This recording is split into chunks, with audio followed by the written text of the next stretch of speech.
welcome to another episode of Turned Left. I am your host, Indiana's own Dana Black, coming to you live, yes, all the way live from Black Pearl Studios, where we talk about Indiana politics from the left side of things. This General Assembly session is heartbreaking. I am so frustrated on so many levels. I have the joy and opportunity and privilege of being able to work from home and listen to what is happening in that state house. I have never been more proud of our Senate and House Democrats who are fighting every day against all odds to protect people and protect students and protect marginalized communities. It's been a bad week. It's been a very, very, very bad week. So where shall I begin?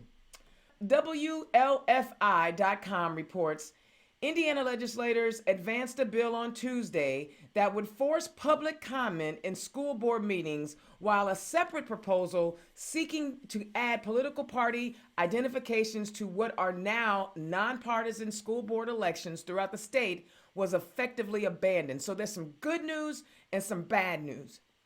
A House bill requiring school boards to accept oral public comment at every meeting, allowing no less than 3 minutes per person, was approved by the full House and now heads to the Senate.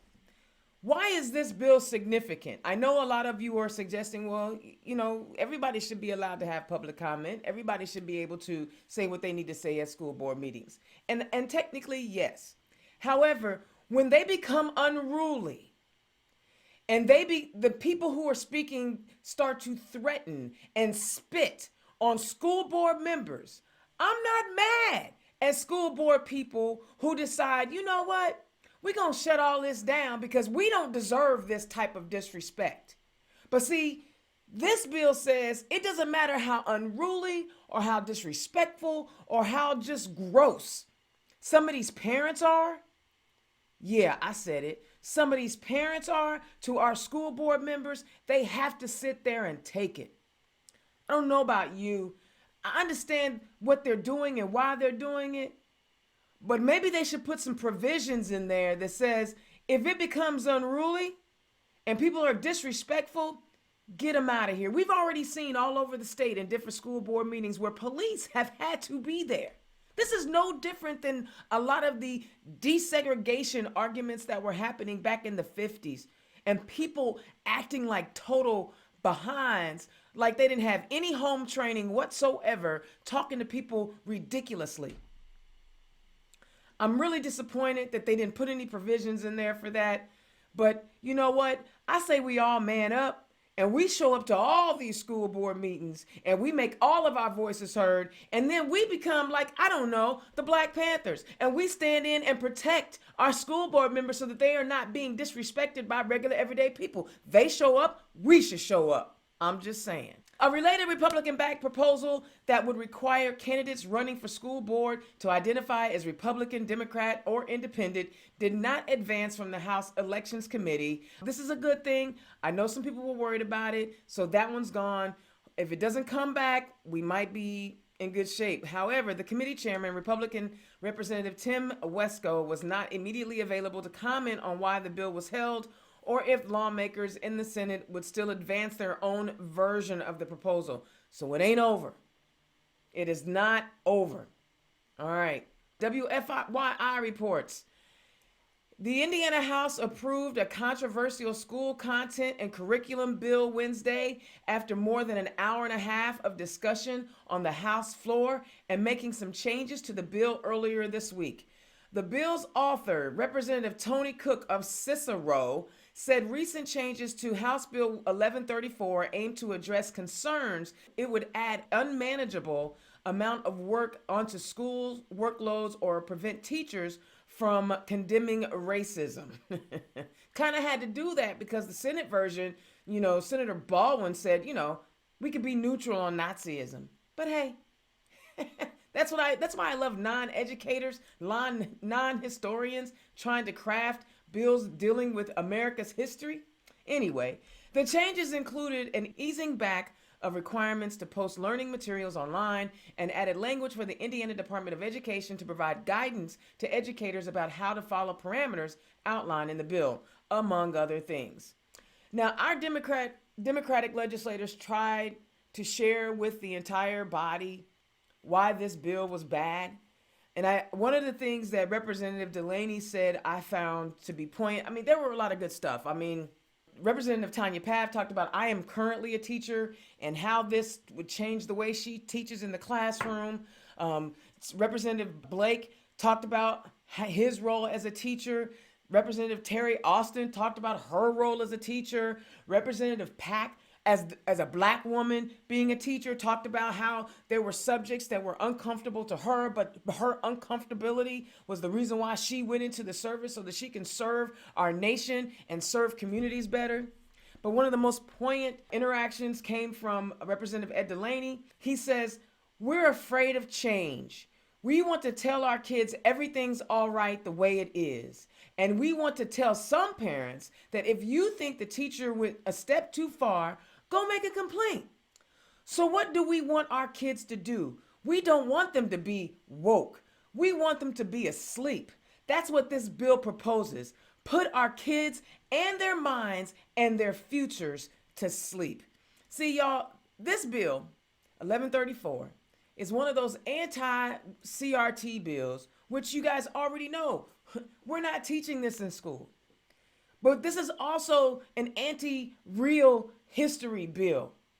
Because if people are sensitive and uncomfortable about the truth, oh, well, they can just opt out of it. Well, what happens to those kids that opt out?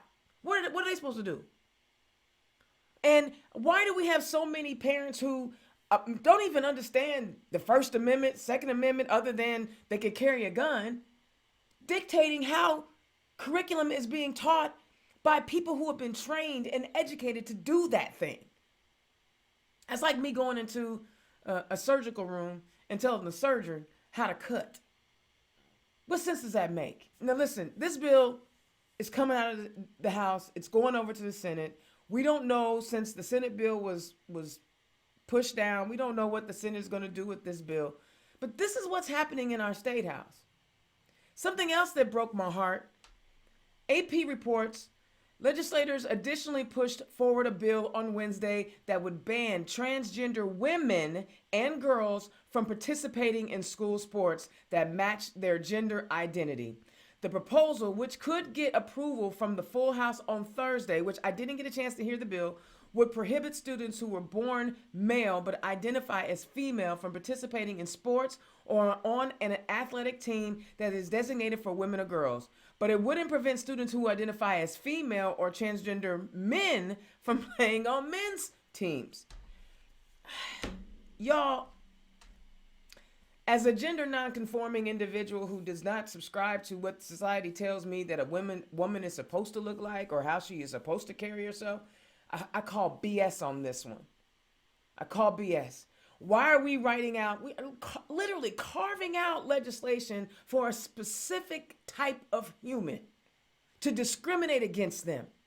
I don't know what your feelings are. I don't even know how many transgender girls want to play sports. I don't know any of that. All I know is that we are writing legislation that is harmful to young people. We already know the homelessness rate of our young LGBTQ plus exceed all other youth demographics. And we know trans kids are most susceptible to homelessness and suicide. And now we are literally writing legislation that says you are not worthy. Y'all see why I'm hurt? Y'all see why I'm hurt? We pay these people to write legislation like this. We pay them. Sometimes I'm stuck for words. I know I talk a lot, but I'm really stuck for words on this one. This one hurts because there is some person who's already battling a whole bunch of demons and parents and family members and friends. And now we just wrote legislation that says you are not worthy. No, not just wrote it. We passed it. I appreciate Democrats who continue to fight. I know there was SB 13 was heard this afternoon. It's a high-speed rail legislation. And this is what I talk about by carving stuff out. They passed legislation that says we're going to study whether or not high-speed rail can be used in Indiana, but they added an amendment. The one county you cannot talk about this in is Marion County. What? You wrote a bill talking about that encompasses the entire state, but you're going to say no, but just not in Marion County? In Marion County, where you have the highest population of people, where the highest tax revenue is generated from, the economic hub of the entire state.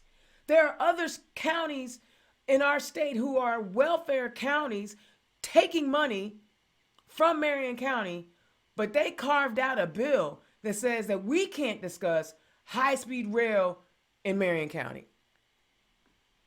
My feelings are hurt today, y'all. My feelings are hurt. We keep talking about why it matters for us to get involved. This is why it matters. And yes, they have a supermajority. They can do whatever they want to do without Democrats even showing up to work. But they do. They keep fighting. They keep showing up. They keep doing what is right for us. Even when that other side obviously has a problem with LGBTQ plus folk. They have a problem with Black history. And they have a problem with Marion County. They even had a special bill for the Marion County Sheriff. Not for the other 91 counties. No. There's a trend here, people. Marion County, Black folk, LGBTQ folk. There's a trend here. And the only way we can bust this trend is if we get involved. I don't just mean holding your head and going, what else can we do? We have to show up at the polls. We have to recruit great candidates. We have to support those candidates. It's our job. If we don't want policy to happen to us and we want to impact policy, we have got to get involved. I implore you. I'm damn near begging. Will y'all please get involved, get civically engaged, and be about the business of protecting Hoosiers from crap policies that are coming out of our Indiana General Assembly. All right, that's my rant. But you know what? We have a candidate that's running. We have a candidate that's coming out of Evansville. She's running in District 76. 76. Correct. Y'all give it up for Katherine Rybak, who is running for our state house in District 76. Welcome to the show, Katherine. I'm a little beat up today. My apologies. They taking it out of me. How you doing today? I'm fine. Thank you, Dana, for having me. One of the things that you talked about really hits close to home, and that is discrimination against LGBTQ youth. In my old job, we used to help people change their names and gender markers on their birth certificates. And every so often they try to take that away from us. And it was kind of a learning curve for me. I mean, here I'm a cis woman, mother of 4 children, 3 grandchildren, old, we didn't talk about this stuff when I was coming up. But I'll tell you what, you have to learn about it. And before you start writing laws about people that you don't even know, you should make an effort to understand. And if you don't know any trans folks, read the literature on it. Yes. I have a trans woman niece who just published a novel about what it's like to be a trans woman. So you can kind of see where people are coming from. It's very hard to get your mind around it if you're not familiar. You have to read. I think fiction is great because you get inside people's heads a little bit more. Yeah. Probably one of the most mind-bending books for me was Middlesex. I don't know if you've read that one. I have not. Yeah. I mean, it just really opens your mind to just how, people are not all A or B. Yes. There's a whole continuum. It's an amazing variety of gender and sexual orientation, and we just need to let people be. And when the legislature writes things that are just picking on people, Yeah. it just makes me angry. It makes me incredibly angry. And I sit on the board of Trinity Haven. Trinity Haven is the only residence for youth who are at risk of homelessness in the entire state. This is a state of 6.8 million people. And all of the shelters that are around are religious shelters, and they have these stipulations about, you know, what you have to do to get help, right? Like you just can't come Yeah. in as you are and get help. And then you have people writing these bills, and it just, I mean, it breaks my heart. I mean, I pay taxes, like, and this is what I'm paying for. Yeah. This is what I'm Yeah. paying I for. mean, the other thing that burns me up is that Democrat bills don't even get a hearing. They So, don't. so legislation to help tenants, nope. Legislation to prevent discrimination against borrowers for homes, nope. And the history on that is just appalling. I mean, if you want to, you know, if you want to talk about white privilege, this is the place to look. Okay. Is you look at uh, the generation that bought their homes in the 50s and 60s, and if you inherited anything from any of them, that's part of your white privilege because they could buy a house, get a reasonable interest rate at a time when Black people, nope. I mean, land sales contracts, which are the most ridiculous way to and dangerous way for somebody to try and buy a house because you miss a payment and you lose your house Yeah. kind of thing, Yeah. I mean, Yeah. it's not, the law is not written that way, but often that's the way it plays out. And you just, oh, yeah, It's it's terrible. it's tough. And so we've got to do everything we can to get you in that state house. So as we're talking today, guys, you always know I try to make these shows now when I have candidates on as fundraisers. So if you like, as we talk tonight, and you like what she's talking about, please click her link, donate to her campaign because y'all know she's gonna need some money. But in the meantime, tell the people who you are and where you come from. Well, I come from Chicopee, Massachusetts. And, my dad was first generation born in this country. His parents came from Poland. My mom's family, some of them claim back to the Mayflower. So we're sort of melting pot family. Uh, my dad had a family business. It was a bar. Now my cousin runs it. So that was what supported us. And actually, my dad ran for state rep at one point. He didn't win, but I think it might be in the blood, actually. Uh, and then, people don't realize some of the jobs I've had. I worked on a tobacco farm. Wow. Uh, we got bused actually to Connecticut every morning to work on the tobacco farm in the summer. And it Wow. was, my tribe of friends and I that did that. And then I worked as a maid in the hospital for about 3 summers and had the honor of being the bathroom girl, which meant that you cleaned 104 toilets in a weekend. So, That's a lot of you toys. know, That's a lot of shit. those I'm sorry. those experiences though really make me appreciate frontline workers, people who are keeping the toilets clean. Yeah.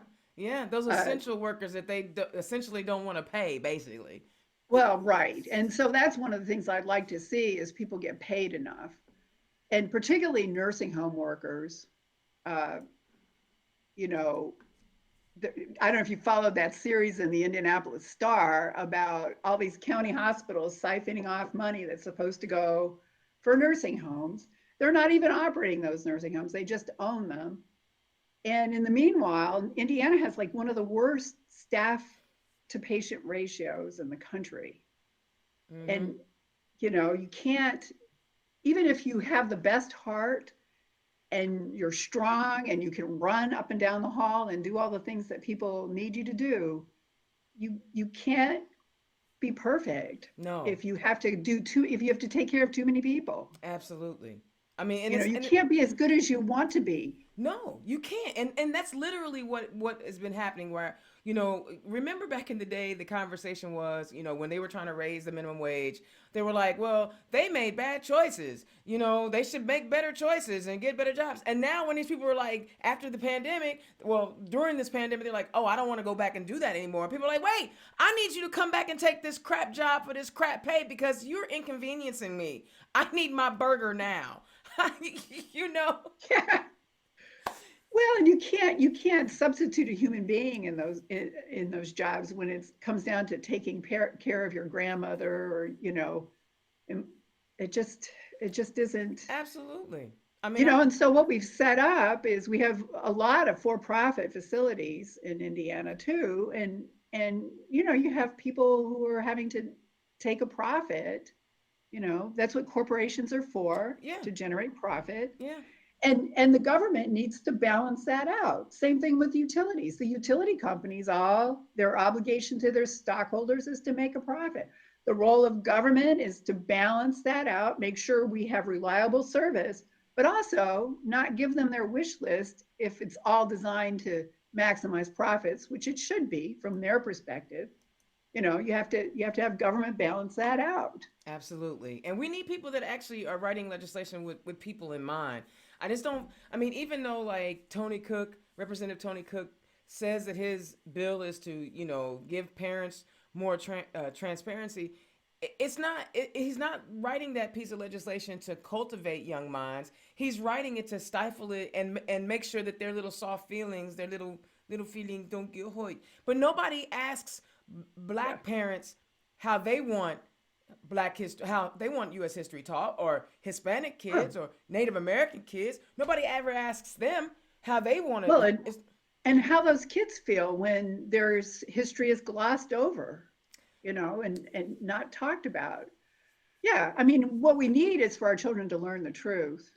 And what we need for our teachers is for them to have reasonable sized classrooms, the right to negotiate working conditions again, so that they can give our kids the attention that they need. Absolutely. How are they going to be competitive, right? If we, I mean, and then if you're overloading teachers now, mind you, teachers now got to give COVID tests.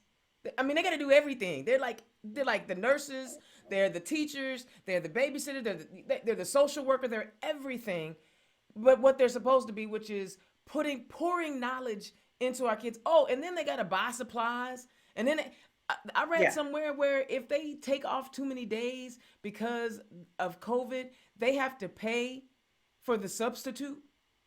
They lose money. No. Yeah, I'm like, what?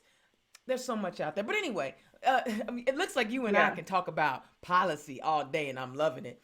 So, what was Yeah, it? no, I do want to take my hat off to the Vanderburgh County School Corporation, though, because they have had kids in masks this whole time. I love it. I love it. And, and then they And were, there wasn't a lot of blowback at the school board meetings. I mean, it was just, that's what we need to do. That's what the science says. Now our vaccine rate is not what I wish it were down here. And we could have used a lot more leadership from the state house on that issue. I mean, think about it. Here they are, every time the governor tries to do something to contain the pandemic, or employers try to do something, here comes the legislature trying to obstruct and sabotage. What is that? they're killing their base. They really don't. I mean, it's the strangest Well, it's the strangest political strategy I've ever heard. Let's see how many can catch it and die. Does well, that? and it's sad. I mean, enough people who've died from it. It's Yeah. just Yeah, I just posted a it's just video from a candidate that I interviewed a couple of years when he ran for Congress a couple of years back, and he's gone. Jim Pruitt, he's gone, and he these people, man, I don't even know. And so it looks like you are so plugged in on a lot of the issues around the state. Is that what motivated you to get involved in this race? well, for 40 some years, I worked as a civil legal aid lawyer. Okay. So doing that, I was not permitted to run for office. Uh, and I did a lot of work that changed things for people. Uh, Probably I felt like I could just die. I mean, I had done, I'd fulfilled my purpose in Right. life You could die when I happy. won this, when I won this one case that stopped them from putting people in jail for Mm. not paying on their judgments. That was happening down in this part of the state. Uh, you know, you and people then were afraid to go to court. So if they skipped a court date, they would go to jail for not going to court. And we kind of limit that now because they can't put you in jail for not going to court unless you get actual notice of the court date, which a lot of times that doesn't Right. happen. It doesn't happen. So, and it's expensive sometimes to chase somebody down to try to give them actual notice. So we're seeing less of that, but now what we're seeing is garnishments. And so, Yeah. And you you can't. know, Then you become homeless because you can't pay your mortgage or you can't pay your rent because they done sucked out 80% of your paycheck. well, they take 25% on a regular judgment. Okay. People who It owe seems child like support, 80%. it's a whole different story. Yeah. And you know, and I've been on both sides of that issue. One of the things I did was beg for mercy. Yeah. Yeah. For somebody who was having 55% of their income taken for back child support for a child who's now 40. Yeah. It's like, Yeah. you know, Yeah, and it just seems like, after 40 years, my goodness, you've put your time in. Why are you willing to put the work in to be in that state house that I'm in tears about? well, and so a lot of people probably don't care about this issue very much. And so it's not, I don't know, I've been told not to get into the weeds too much with people. But the garnishment thing really bothers me. Okay. Texas does not garnish wages at all. Texas? No, they just Texas. but they don't take care. They got a whole bunch of other crap going on. So, but Well, but debt collectors will get their money if people are on the upswing because right, they want to improve their credit rating, right, they want to buy a house, they want to buy a car, you know. But if you garnish a person's wages just when they're getting started, they can't pay their daycare at the end of that week, and then they can't go to work the next week because they don't right, have daycare, you right. know. So one of the things that I did when I retired was I started writing letters to my legislators asking them to do something about that. You don't have to get rid of garnishment completely. You could make it a lot better by just changing it a little bit. You Okay, know, the floor on what a person can have without having any garnishment is $217.50. Well, that is really low. right, Somebody right. making $400, taking home $400 a week gets $100 garnished. Mm, mm. Well, you could raise the floor, reduce the percentage, and only garnish the amount over the floor. Right, Okay. right. So there are three different things you could do with that to make it better. Not do away with it, but just so that it doesn't bite so hard. Yeah. Well, I see once you win, there's some legislation coming down the pike. I love that. I love that. So, you highlighted the garnishment issue. What are some of the other issues that you are advocating for? I mean, I know you've seen a lot being a lawyer, and it sounds Right. like you advocate for people regularly. So, what other issues like are just gnawing at you right now? Well, so I think we need to fight for fairness for workers. So we need to do things to get better paying jobs. When the state contracts out jobs for roads, they should be hiring people at the prevailing wage and not hiring these firms from out of state that come in with people who are paid minimum wage, and then they take all their money back to wherever they came from. Right. We want that income in the community so it helps the community, and also so that the people doing the jobs for the people are getting a living wage. Oh, I love it. I Uh, love it. so, and that's something the state house can do. I mean, they've taken it away in recent times. Yeah. So, the other thing is working conditions. We want safe working conditions. We want teachers to have reasonable work expectations, to have a planning period, to not have 180 kids that they're having to keep track of. Right. I mean, those are all things that help with the education of our children. The next thing that I'm really concerned about is access to childcare, access to healthcare. Mm. And with all this, you know, with the pandemic, really the shortage of childcare became apparent. Yes. And the fact that there's nowhere for kids to go if they're sick so that the parents can go to work. We used to have a daycare like that here in town, actually, Wow. where you could, sort of for sick kids. Yeah. Interesting. Uh, So, but there are big gaps there in terms of what you can get and what the quality is. And think about it. These are children, they could be younger than 3 years old. You want them, this is such a formative age. Yeah. You want those kids to have as rich an environment as you can give them. And you don't want them going to the 0-star daycare, the Right. unlicensed daycare, because there are lots of Right. daycares that don't have to be licensed. You want them in the 4-star Yeah. daycares. There just aren't even that many slots, even if you can afford to pay the price. Right. Right.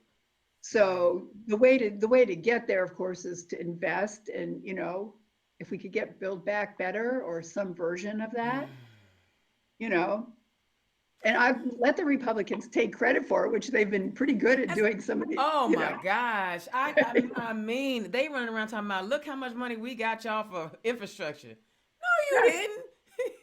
Or I don't know if you got a chance to hear the governor's state of the state, and he talked about how much funding was going down for high speed. I mean, yeah, high speed internet and blah blah blah. I'm like, right. are you gonna tell people where you got that money from? No, Well, and sure, broadband is a huge issue for oh us, God, yes. in especially in Posey County and also out in the county here in Vanderbilt County.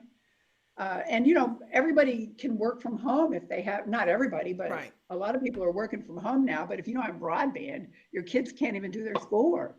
No. Well, and the lieutenant governor, when she came into office, said this was a high priority for her, and she was going to set up a task force, and we're going to make sure that we get some high speed internet out to our rural counties. She ain't done nothing. We Well, still so we having the can same we can issue. thank Joe Biden for that, Yeah. because we will be getting that, and that's a great thing. Yeah. We need. Um, Yeah. yeah. The neglect of our human capital in our state is probably the thing that is that frustrates me. I think it frustrates you in the same way. That, I mean, just neglecting the human capital. Our greatest resource in our state is the human capital, and we are not doing what we need to do to enrich it, reinforce it. Some people can get what they need, but the Oh vast yeah. majority, it's I, it's so it's not right. It's not right, and I can't get those that are getting kickbacks from big corporations to write bad policies that impact us negatively to see this is not how you want to run a state. Oh, I know. And on healthcare, one of the things that I did in my job was advocate for people to get Medicaid before we had the Affordable Care Act. Okay. Oh, So you'd have somebody who was very sick, but they would have a little bit too much money. Maybe they yeah, couldn't afford to quit their job, so they're struggling, even though they're sick, to work. And they died because by the time they were sick enough to get on Medicaid and where they really couldn't work anymore, it was too late to treat their illness. So we want to keep HIP 2.0, which has mhm, been a godsend to people. mhm, mhm, We've had clients who couldn't work because, say, they have a seizure disorder or something mhm, like that. They get their medical coverage through HIP 2.0. They get on the medication they need. And guess what? They get a job, they get health insurance, and they're good to go. But if yeah, we start putting barriers, and I know the Republicans love to do that, they put that work requirement on HIP. And that was in the Trump administration. The Biden administration isn't having it, yeah, there, yeah, because those waivers have to be approved now by Democratic officials at the federal level. And so yeah, that's not going to happen in this go around, but we want to hang on to the things that we have with healthcare.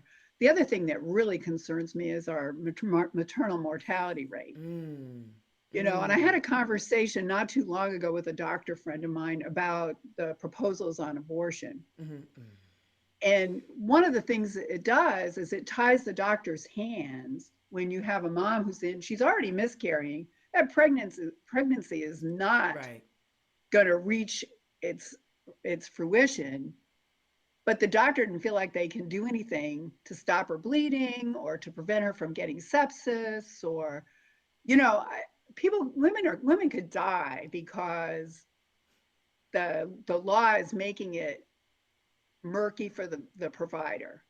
mm, mm, Plus women who have miscarriages.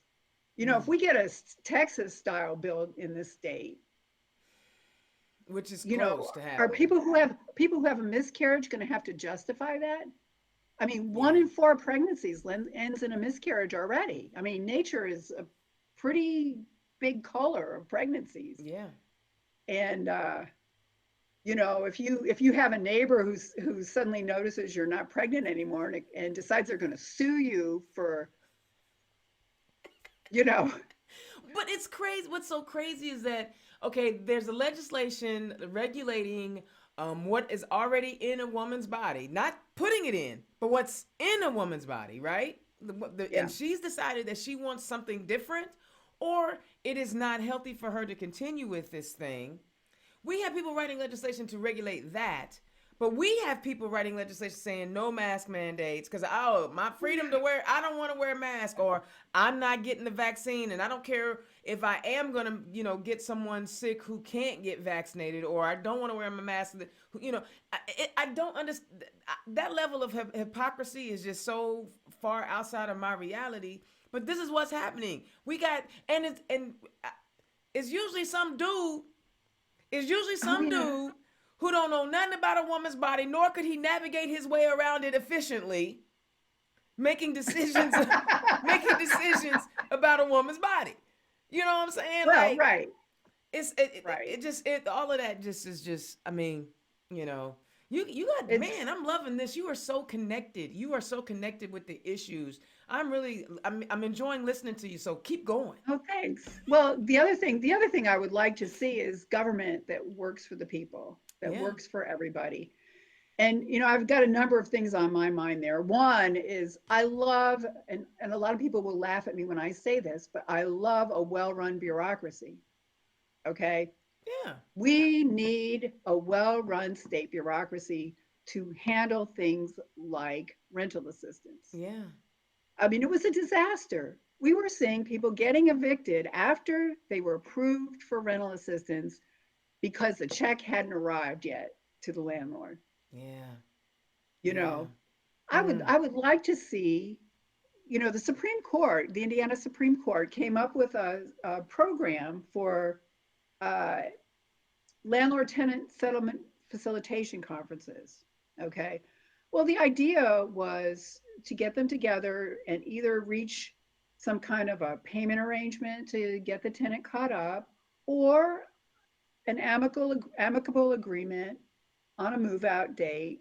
Mhm. And sometimes you could get some of the back rent forgiven Mhm. or Mhm. Mhm. whatever, you know, but it's completely voluntary. And at least to a great extent, landlords, especially corporate landlords, don't always want to do it, you No, know. no. I mean, And we get that they have utilities and bills and things of oh that yeah, nature that they have to pay, and so shame on this supposedly business-friendly government environment in Indiana that they didn't get those checks out in a timely and efficient manner, so right. those businesses wouldn't. I mean, so there is two sides to it. I definitely get that, but when you putting people out on the street, Yeah, I mean, how's that good?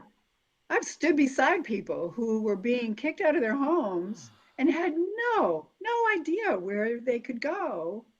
And of course, then they end up in the worst housing in town, you know.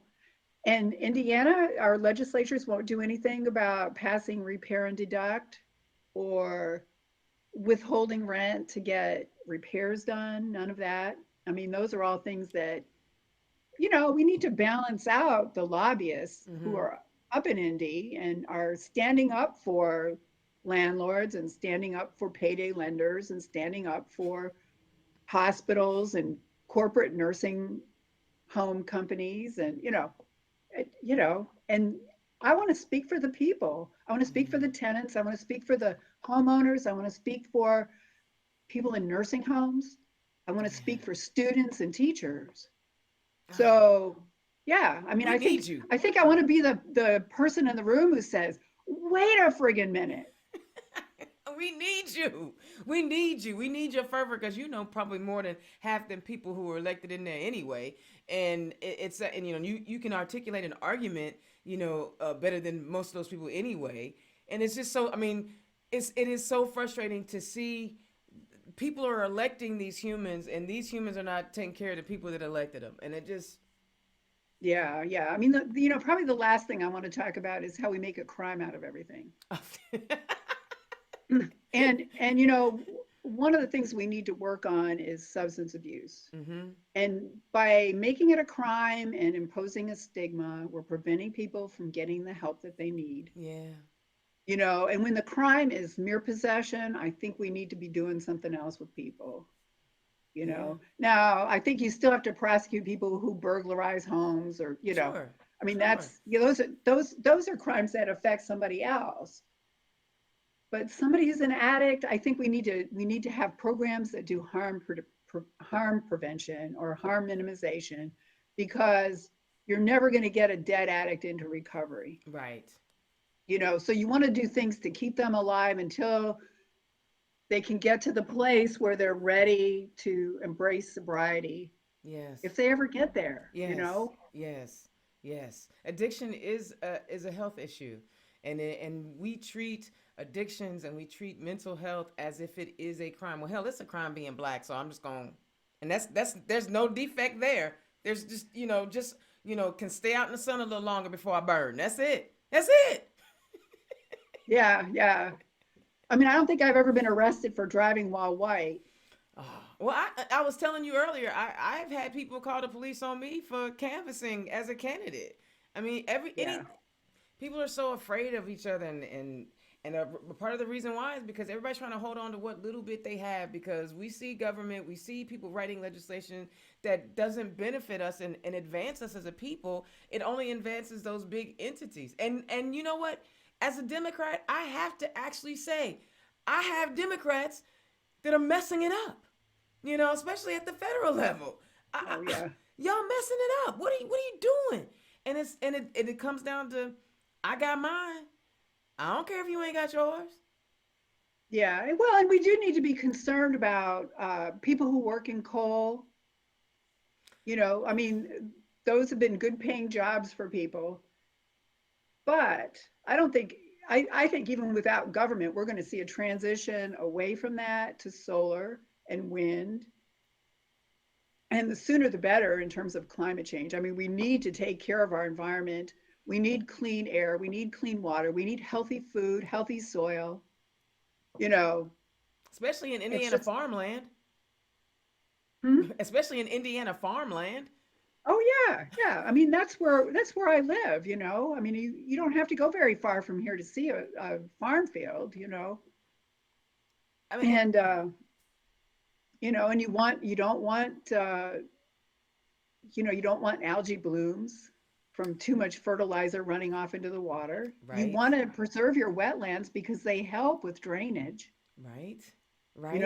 I mean, that was a developer what was it, 2 years ago, when they stopped protecting certain wetlands, Yeah, yeah. you know, and then somebody's going to buy a house in an old swamp, you know, And that's what's gonna happen. But they they don't might have look. water in their basement. And it just seems like our legislators are so short sighted. Like they don't see beyond this cycle. Like, when we see, like, and I referenced the environmental bills that are coming down the pike and not protecting the wetlands, the anti CRT bills, or I call them Oh racist yeah. bills, because they're not looking down the line. They just react. They're in the moment, and that's it. Where's the plan to move Indiana forward and to keep us safe and to keep our students bright and to protect our? They're not doing any of that. It's for a short term gain, because if I write this piece of legislation for this particular corporation, I'm gonna get $10,000, and it's not even a whole lot of money. It's not even like Yeah. it's not even millions of dollars. It's like $10,000, $20,000. It's all it costs you to get a anti-environmental bill. It's like 20 grand. That's Yeah, crazy. it's a shame. It's a shame.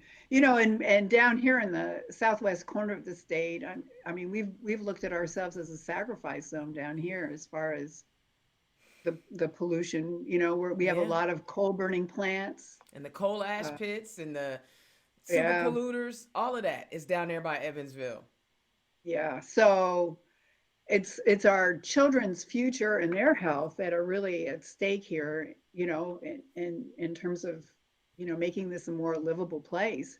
Yeah. And maybe I have 4 children. One of them lives here in town and is a school teacher. Oh wow. And I would love for the rest of them to come back, but they're like, it's pollution and, and racism, you Yeah, know? yeah. They're like, why would? And see, that's the thing. Like when you listen to the governor give his state of speech, and he's all optimistic about Indiana. I'm optimistic about Indiana, but for a different reason. But that doesn't mean that I don't see the nonsense that's happening. We do not have a good quality of life in Indiana. Some of us do, but the vast Oh, majority sure. of us are struggling. And the fact that we're the worst in the getting the vaccine, there was a report that came out a couple weeks ago that said Indiana was the least safest place when it came to this silly Yes. pandemic. I mean, people don't smart, intelligent people, upwardly mobile people who don't have to stay here and really want something else, they're gonna go somewhere else. People have asked me, why are you still in Indiana? Well, first of all, Indiana's own doesn't travel very well. Two, two, if all the smart people leave, then what will we do for the people who need our help? You know, it is hard because I want to go where it's warm. I want to be. I hate snow and cold, and I'm an IT chick. I can go anywhere in the world and You work. could. Yeah. But but like you're an attorney. You could have went anywhere you wanted to get barred, and practice the work that you do. But you stayed in Indiana Well, and I came to Indiana, believe it or not. This is pretty funny because Indiana was paying better than Boston at the time. at Wow, the time. Yeah, I got $15,000 a year here when I started, wow, wow. and they were paying 12 in Boston. I think you had to have a trust fund or something to afford to work for legal services in Boston because Right? it's not enough to live there. Right. And then, but you know what? Back then, when you started 40 years ago, we had more balance in our government. There was more Yeah. balance between because so that was in the 80s, right? That Oh, was the sure. the By era, the Kernan era. Oh, I know. Where when John Gregg was the Speaker of the House, and we had Ann Delaney as a party chair and Robin Winston as party chair, where we had it was more balance in our state, and so it was reflective. Now that it's one party rule, Well, and it hasn't been that great for Indiana workers. no, There's no, they're falling behind compared to other states yeah, because corporations don't care only about taxes. right, Okay. I right, mean, it's nice not to have to pay a lot of tax. I mean, who really loves paying taxes? But I always, when it's time to pay taxes, I always say, well, I'm lucky that I have it to pay, right, because there exactly, are people who don't. But corporations care about equity and diversity. They care about the environment. They care about other things besides, they care about workers who are ready to do the jobs. And mm-hmm, so, we need to really gear up our training and education and make it more accessible for people so that they're ready for the jobs that come. right, right. And the other thing is like the jobs that are considering Indiana as a place because of the tax breaks or whatever it is, they're also looking at the school systems, and they're like, okay, Exactly. do my Yeah. workers want to bring their families to Indiana?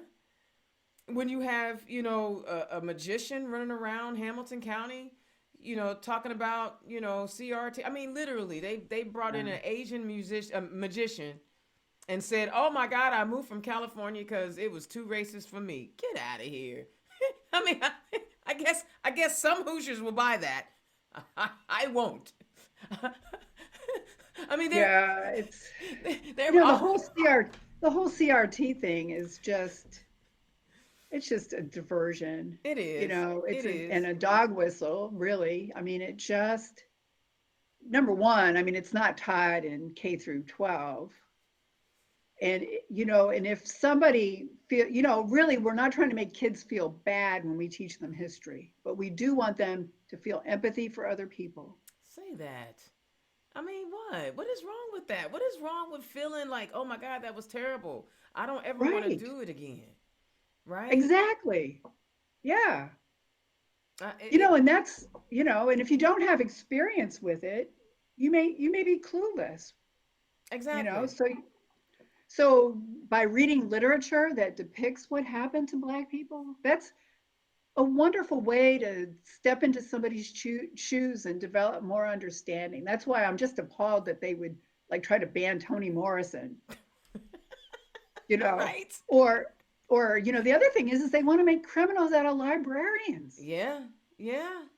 Yeah. I You know, mean, and librarians, I love librarians. I mean, especially after like the Patriot Act, with them not being willing to turn over records of what books people were reading, and come on. The you whole know, idea that there was a video I saw of a parent, and he talked about, there's some materials that I really censor my kid from. I do. I don't want him to read this. I don't want him to read that. Blah blah blah. But he said, but I don't care what you read. I don't care what your kid reads. I am not telling you to ban books and throw. I mean, literally, we're burning books. And the fact that we don't want to teach our kids about Ruby Bridges, what the hell? I mean, it's just, it's insane. This is what happens when you keep defunding public education, and these people are not getting the resources that they need poured into their brain to make sound decisions and be able to disseminate truth from BS, right? And they're like, oh, well, we don't want this, and they don't even know what it is. They just were told to be mad about it. We don't well, even, they don't even read the book. they don't even know. You don't You even know what know, I it mean, is. before you ban a book, you should read it, You and should read then it. there may be some discussion points that you could have with your child. You know, it's I don't want my, and then look, and we are so narrow minded in the way they craft this stuff. They actually leave out all of the other marginalized communities. They do talk about what they won't do for gay folk. Trust me, the alphabet soup is in trouble always. So us Rainbow Warriors, we got to keep on fighting. But the omission of Native Americans, the omission of the contribution of Asian Americans, the omission of Central South America, Mexico, Hispanic cultures, and what it means to be an American, and it's all of these different pieces that have created this nation that we have. But we only want to make it seem like it was a bunch of Europeans that came over here and was able to create this amazing nation. Get the heck out of here with that. They couldn't even yeah. stand in the sun to pick their own cotton and tobacco and sugar cane, but they want to like make it seem like they did all this by themselves. I'm so Oh hyped yeah, tonight. I'm sorry. yeah. I am so hyped tonight. I'm like these people, man. It's come on. So Let me recommend another book, okay, Sweetness of Water by Nathan Harris. And there is a line in this book that I think is sort of emblematic of what's happening now. This book is set right after the Civil War, okay, and the Yankees are down in the South, and they're policing to make sure that the slaves are freed, and that you know things are people aren't being persecuted really. right, right, And one of the neighbors in the book says, those Yankees are going to go back up north, and we will have our people back working for us just like we always did. mm-hmm. And I think that there's this thought that you can just roll back all the progress that has been made, but that is not going to happen. No, no, it's not.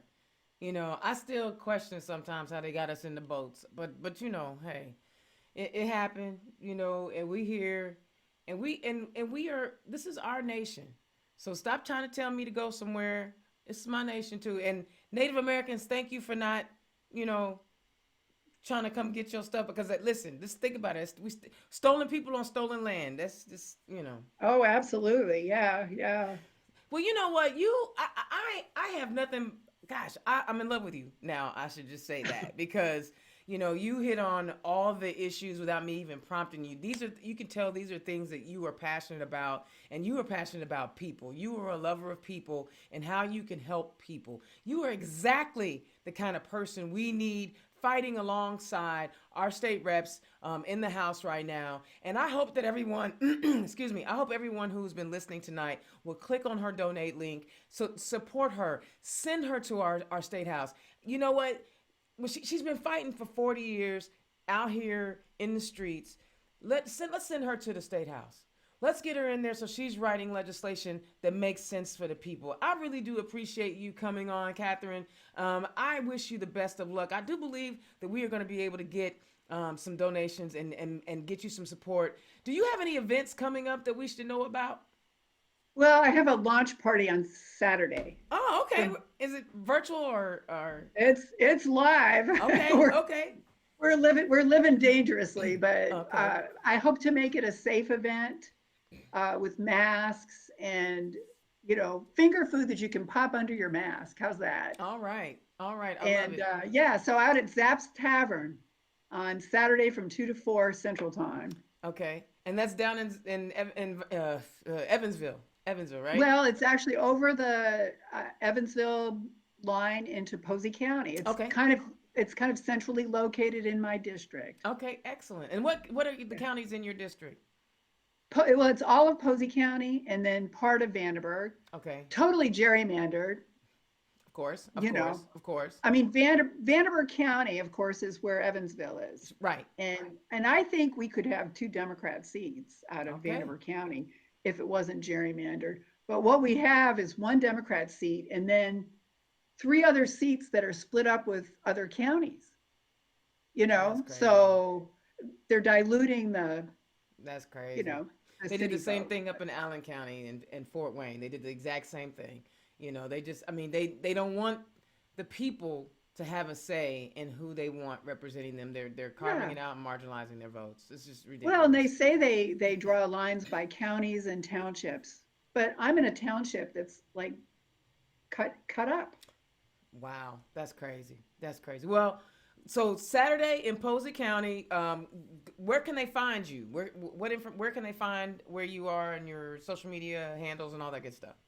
Oh, look for elect Katherine Rybak on Facebook, and then rybackforrep@gmail.com if people want to send me a message. And my website is still under construction. It will be rybackforrep.com. Excellent. Well, congratulations for putting your name on the ballot. It is not an easy job. You're running in a decent sized district. We wish you the best of luck. Hang on just a Thank second, you. though. Okay, y'all, this is what I'm talking about. We need people like Catherine in our state house because if we don't, y'all gonna have me see me in here on Thursdays crying about legislation until the end of session. But I want to change gears real quick. We saw that one of our Supreme Court justices has decided that he is going to step away as a Supreme Court justice. And President Biden has assured us that a black woman is going to be elected or be appointed, nominated to be the next Supreme Court justice. I applaud this. I'm happy about it. Yay, black women. We've been putting it down in this nation for a long time, doggone it. We was even suckling y'all's kids. So I'm really happy to know that the president is going to stay at his word. But if I hear one more person, be they whatever level of melanin that they have residing in their skin, talking about, well, it shouldn't be about race and it should only be about who is the most qualified. I don't recall hearing any of you knuckleheads out there talking about the most qualified when the last president was appointing lifetime positions to people who the National Bar Association said were not qualified. I didn't hear you say nothing, but they were all white men, so you didn't question it. Y'all was good. Stop demeaning black women because I guarantee the pool of black women that they're going to pull from are way more significantly qualified than any of those people that were appointed by that last president. We are always more qualified because we got to work twice as hard to be twice as good to get half the credit. We know who we are. It's not my fault y'all don't know who we are. Open a book, study us. But if I hear one more person, and Indiana has its own version of Candace Owens, and if any one more person says to me it's not about race, then why has it taken it this long to get a black woman on that Supreme Court? Why? Why has the default always been old white men? When that is not all that is in our nation. Our nation consists of a variety of people with a variety of lived experiences, and our Supreme Court should reflect that. So stop it with your nonsense about the most qualified. If that was the case, most of those federal judges that were appointed during the last 4 years of that administration should not be on the bench. But you didn't say nothing about that. You know who you are. Stop being Candace Owens. All right, Indiana's own Dana Black. I am excited about the shows that I have coming forward. I am booked out all the way to April 14th. This show will be the last show where I have candidates on. Well, the candidate will be by themselves because there are so many people who have declared. I am doubling up shows. I am excited. So be sure to tune in each week. And if you have a candidate that I have not reached out to and you want to hear from them, or if you are concerned about a particular area, do we have a candidate? Let me know. I'll do that research. And we'll make sure that we're bringing you as many as we can before the primary, because we know that there's going to be primary races. But we want to bring you to people so that you can know who you should support and who you should get behind. All right? Indiana's own Dana Black, turn left. I will holler at y'all next week. Peace. Turn Left is the property of Black Pearl IT Solutions. Executive producer, Indiana's own Dana Black. Music by www.bensound.com.